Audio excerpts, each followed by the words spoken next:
Assalamu alaikum viewers, this is Farhan Ahmed from Hamza Farhad Securities.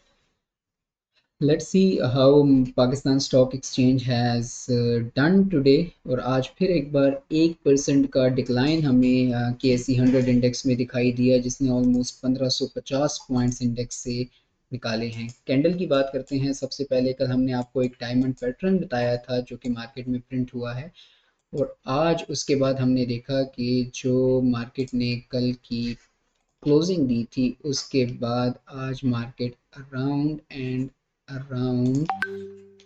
3100 points की gap down opening के साथ market का आगाज हुआ, और उसके बाद मार्केट ने रिकवर किया, जिसमें 2000 पॉइंट्स ऑलमोस्ट रिकवर हुए, और इंडेक्स जो बंद हुआ वो 1,52,740 पॉइंट्स पर बंद हुआ है आज इंडेक्स। हम इसको लोअर टाइम फ्रेम पर देखते हैं, क्योंकि डेली टाइम फ्रेम पे अभी हमारे पास कोई ख़ास क्लैरिटी इस वक्त नहीं है, एक्सेप्ट दी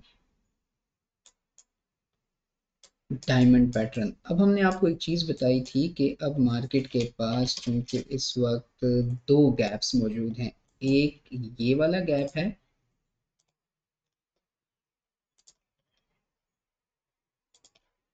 जो कि 1,62,000, 1,63,000 और 1,62,000 61,500 के दरमियान में है।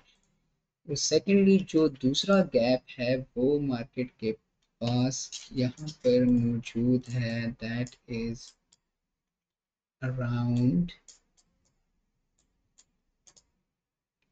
Just give me a second,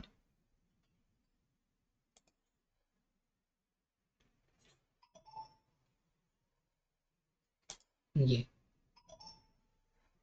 1,67,700 का जोन। तो ये दो गैप्स ऐसे हैं कि जो मार्केट रीफिल कर सकती है, और अगर मार्केट इस गैप को रीफिल करने आती है तो देन हमें फर्दर इसकी इंडिकेशंस पे देखना पड़ेगा। लेकिन अब करंटली अगर हम देखें तो मार्केट ने जो ये गैप डाउन छोड़ा है, आज मार्केट ने इसको पार्शियली फिल किया है, और पार्शियली फिल करने के बाद मार्केट में कुछ अगेन डाउनवर्ड मूवमेंट भी हमें नज़र आई। अब इस वक्त सिचुएशन जो है वो बिल्कुल मार्केट की अनक्लियर है लोअर टाइम फ्रेम पे। वजह क्या है कि हमने देखा कि कल गल्फ रीजन में जो एक सूरत हाल एस्केलेशन बनी है वो मज़ीद ख़राब हुई है।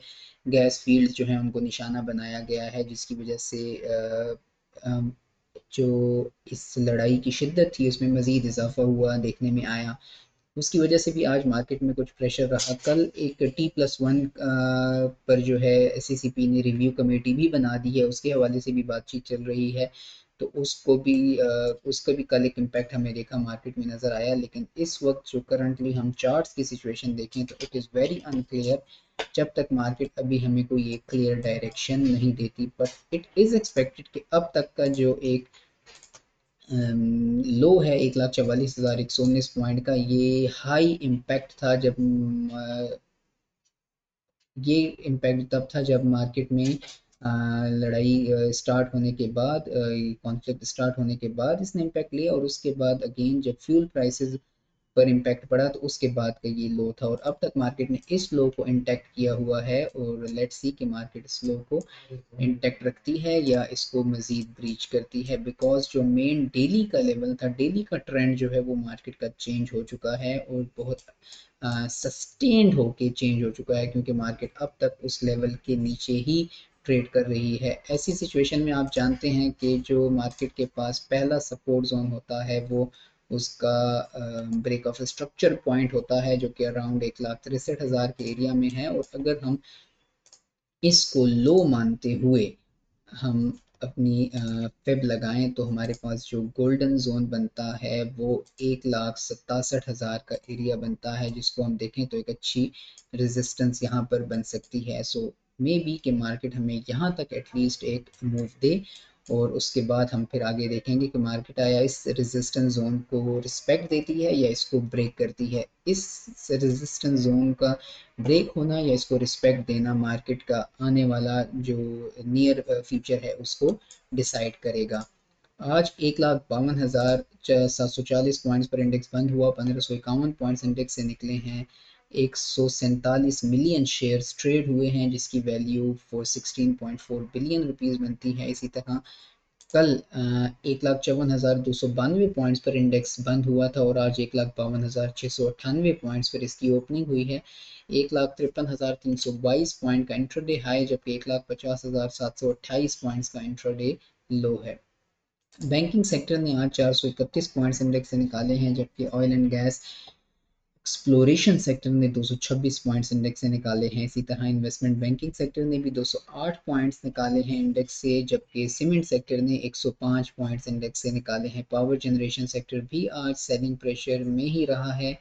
और कंपनी वाइज बात करें तो एंग्रो होल्डिंग ने आज सबसे ज़्यादा 176 पॉइंट्स इंडेक्स से निकाले हैं। यूबीएल ने 161 पॉइंट, जबकि पीपीएल ने 127 पॉइंट्स। मिजान बैंक भी आज प्रॉफिट टेकिंग का शिकार रहा और इसने 92 पॉइंट्स इंडेक्स से निकाले हैं। Efert 81 points, OGDC 69 points, MCB 67, जबकि hub power 65 points. Overall positive movement में मोमेंटम जिनमें रहा उनमें कोई ख़ास ना मूवमेंट नज़र आई और ना वो पॉइंट कुछ स्कोर कर सके इंडेक्स में। ऑल दो मार्केट कैपिटलाइजेशन मज़ीद घटकर 4.43 ट्रिलियन रुपीस पर आ चुकी है और 9p मल्टीपल भी मज़ीद घटकर 9.12 टाइम्स पर आ चुका है। अब तक हम ईयर टिल डेट की बात करें, अगर जनवरी से लेके अभी तक, तो तकरीबन 12% का डिक्लाइन जो है वो हम देख चुके हैं। और ओवरऑल अगर हम बात करें तो अगर हम देखें इसमें तो हमारे पास ऑलमोस्ट 24.5% का डिक्लाइन जो है अब तक हम देख चुके हैं। मारी एनर्जीज ने कुछ डिस्कवरीज की हैं गैस की सिंध में और आज इसका इम्पैक्ट भी हमें इस पे नजर आया। लेट्स सी अब शेयर्स चलना तभी स्टार्ट होंगे क्योंकि इस वक्त ऑलमोस्ट तमाम शेयर्स हम देखें तो डिस्काउंटेड रेट पर मिल रहे हैं। कई शेयर्स ऐसे हैं जो एक साल पहले वाले रेट पर मिल रहे हैं। कई शेयर्स ऐसे भी हैं कि जब इंडेक्स 1 लाख पर था तो उन रेट्स पर शेयर्स आ चुके हैं वापस। अब जब तक मार्केट में दोबारा से एक मोमेंटम जनरेट नहीं होता, न्यूज़ नहीं आती और उसके बाद टेक्निकल्स नज़र आना शुरू होंगे, तो तब ही कुछ कहा जा सकता है कि मार्केट अब इस बेरिश चैनल को क्रॉस कर सकती है या अब ये बेरिश मोमेंटम ही कंटिन्यू रखेगी। अब व्यूवर्स, कल से ईद की छुट्टियां हैं और इंशाल्लाह अब ट्यूसडे को दोबारा मार्केट स्टार्ट होगी। इंशाल्लाह हमारी भी आपसे ट्यूसडे को ही मुलाकात होगी। अपना ख्याल रखिएगा। आप सबको हमजा फरहाद सिक्योरिटीज़ की तरफ से ईद की खुशियाँ मुबारक और अल्लाह पाक इस मुल्क में इस्तेकाम लाए और हम सबको खुशियाँ नसीब करें। अल्लाह हाफिज़।